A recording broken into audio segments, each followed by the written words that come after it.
Halo semua, salam sejahtera Malaysia. Tuan-tuan dan puan-puan semua, selamat datang ke channel Fels Lifestyle. Kita digembarkan dengan satu lagi isu panas, ataupun satu lagi insiden, ataupun situasi yang amat mengejutkan, di mana kita tahu Datuk Seri Anwar Ibrahim sebagai Perdana Menteri Malaysia yang ke-10. Sudah pasti banyak yang suka dengan Perdana Menteri, banyak juga yang tidak suka. Kita tidak boleh nafikan perkara itu. Namun hari ini kita mendapat satu kabar yang luar biasa di mana Perdana Menteri Datuk Seri Anwar Ibrahim tiba-tiba diugut. Saya boleh katakan ini mungkin musuh Perdana Menteri ataupun mungkin rakyat Malaysia, netizen yang biasa yang cuba untuk menampakkan kebencian beliau ataupun beliau ini memang tidak menyokong pimpinan Perdana Menteri. Dalam satu artikel yang panas, saudara-saudara, polis akhirnya membuat satu keputusan yang mengejutkan ataupun tangkapan penahanan yang amat mengejutkan Malaysia, di mana dalam satu artikel, polis tahan reman lelaki ugut baling Anwar mercun bola. Ini pasti satu isu yang luar biasa. Takkanlah nak benci Perdana Menteri Datuk Seri Anwar Ibrahim sampai nak ugut, nak baling Anwar mercun bola pula. Mentang-mentang lah hari raya, banyak orang main mercun bunga api, nak ugut Perdana Menteri menggunakan mercun bola pula. Jadi bagi saya ini satu perkara yang tidak matang dan tidak relevan lah untuk dilakukan. Jadi dalam artikel ini, seorang lelaki berumur 24 tahun yang mengeluarkan kenyataan berbaur ugutan terhadap Perdana Menteri Datuk Seri Anwar Ibrahim ditahan reman selama 3 hari.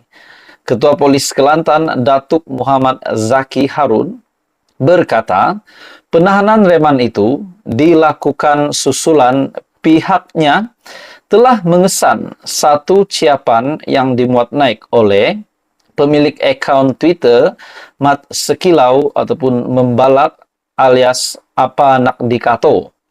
Katanya, menerusi ciapan berkenaan, ia memaparkan tangkap layar individu yang mengeluarkan kenyataan berbaur ugutan. Boleh pasang nanti Bang Non Mai Klate, kasih ajar sikit untuk membaling mercun bom. Kenyataan tersebut dipercayai ditujukan kepada Perdana Menteri. Hasil pemerhatian mendapati sumber asal hantaran tersebut telah dimuat naik oleh suspek di akaun TikTok alias Najib Nafi 99. Namun mengikut semakan video tersebut telah dipadam. Semalam lebih kurang pukul 10.30 malam, tangkapan telah dibuat ke atas suspek di pekarangan Balai Polis Binjai untuk siasatan lanjut. Kes disiasat di bawah Seksyen 506 Kanun Keseksaan dan Seksyen 233 Akta Komunikasi dan Multimedia 1998, katanya dalam kenyataan.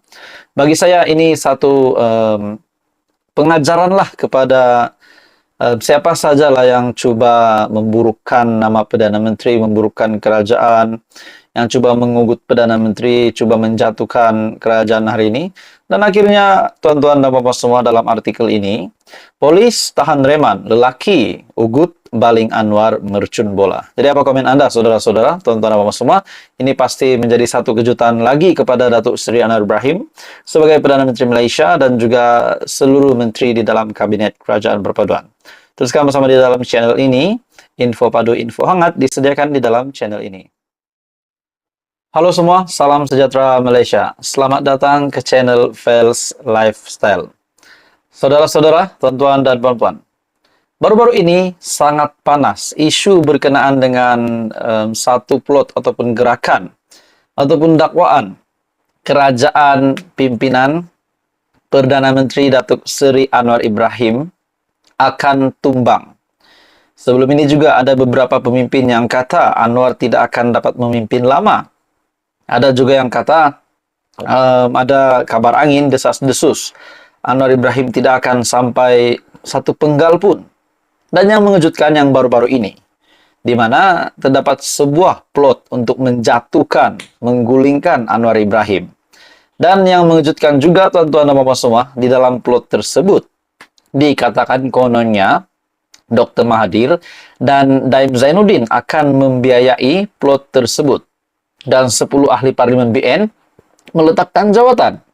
Dan setelah meletakkan jawatan, memberikan laluan kepada PRK.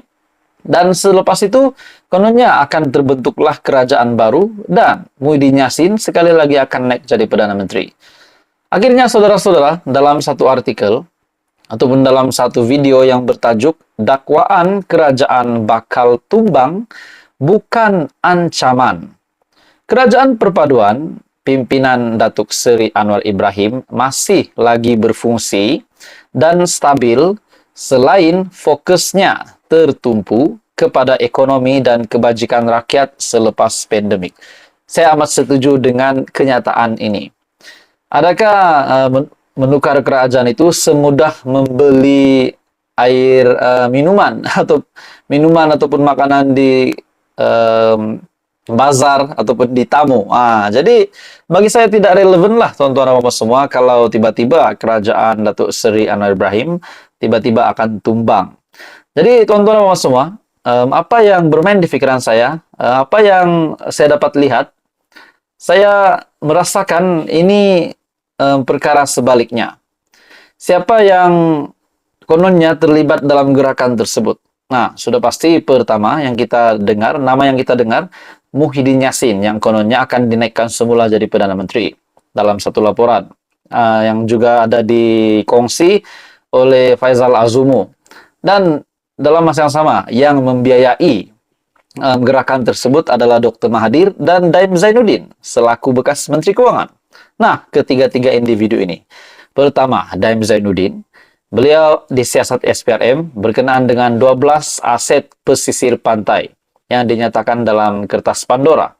Nah, untuk Dr. Mahathir pula, beliau akan berhadapan dengan Perdana Menteri sendiri di mahkamah berkaitan dengan sebuah kenyataan yang menurut Tun Mahathir, apa yang dinyatakan Dr. Mahathir Datuk Seri Anwar Ibrahim itu adalah fitnah. Walaupun Perdana Menteri tidak menyebut namanya, di mana Datuk Seri Anwar Ibrahim menyebut pemimpin tersebut mengaut kekayaan untuk diri, untuk kepentingan diri semasa semasa berkuasa.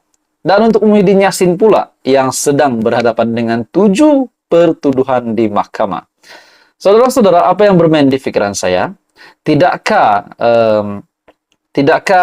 mereka ataupun nama pemimpin di dalam plot ini, gerakan ini, kalau memang ada gerakan ini, tidakkah mereka yang sepatutnya kritikal hari ini? Sedangkan Datuk Seri Anwar Ibrahim sebagai Perdana Menteri yang sedang memimpin kerajaan hari ini, dan sudah pasti dalam artikel yang saya ambil tadi, dalam satu tajuk video, dakwaan kerajaan bakal tumbang bukanlah satu ancaman. Kerajaan pimpinan Perdana Menteri masih lagi berfungsi dan stabil selain fokusnya tertumpu kepada ekonomi dan kebajikan rakyat selepas pandemik. Nah, jadi persoalannya,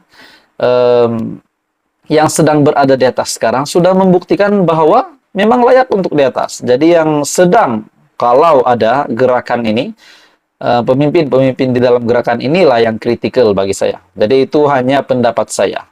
Jadi apa komen Anda, saudara-saudara, tuan-tuan dan bapak semua? Teruskan bersama di dalam channel ini. Info padu, info hangat disediakan di dalam channel ini.